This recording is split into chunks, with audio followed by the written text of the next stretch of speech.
Hi hello நான் உங்கள் கடையில் டுடே டாஸ்க் பார்த்தீங்கன்னா திருவந்திபுரத்துலேருந்து கஸ்டமரை பிக்கப் பண்ணிட்டு சிதம்பரத்தில் ட்ராப் பண்ணணும். எப்போ பார்த்தாலும் பஸ்ஸில் தான் போகிறோம். ஸோ ஒரு சேஞ்சுக்கு ட்ரெயினில் போகலாமே நானும் சிதம்பரம் ரயில்வே ஸ்டேஷனுக்கு வேகமாக போயிட்டேன்.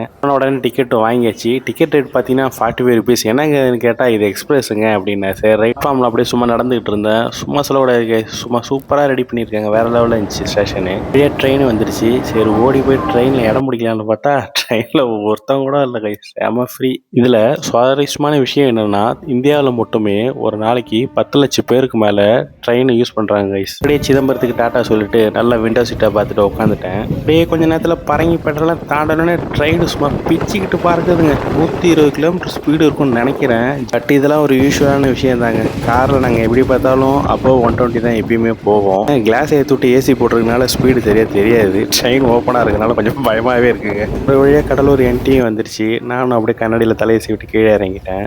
பார்த்தீங்கன்னா அங்கேருந்து பக்கம் தான் கடலூர் பஸ் ஸ்டாண்டு. அங்கேருந்து திருவனந்தபுரம் பஸ்ஸை பிடிச்சி நானும் கோயிலுக்கு போய் இறங்கிட்டேன். பஸ்ஸிங்க போனோன்னே ஒரு டீயை போட்டாங்க. திருவனந்தபுரம் கோயிலில் என்ன விசேஷம்னு பார்த்தீங்கன்னா, திருப்பதி போக முடியாத பெரும்பாலானவங்களாம் கோயிலில் வந்து தங்களோட வேண்டுதலாம் நிறைவேற்றிப்பாங்க.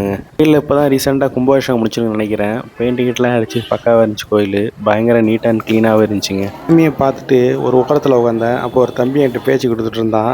இப்படி 500,000 சம்பாதித்து இவ்வளோ கஷ்டப்படுறேன்னு நீ என்னட்ட 10 பண்ணி வாங்கினா மாதம் 1 லட்ச ரூபா சம்பாதிக்கலாம் அப்படின்னு சொல்லிட்டு சிரிச்சா. ஃபியூச்சரில் பார்ப்போம்டா தம்பின்னு சொல்லிட்டு நானும் கஸ்டமரை பிக்கப் பண்ணிட்டு சிதம்பரத்தில் அவங்க வீட்டில் ட்ராப். ஃபைனலாக டாஸ்க் கம்ப்ளீட் பண்ணியாச்சு. பாய்.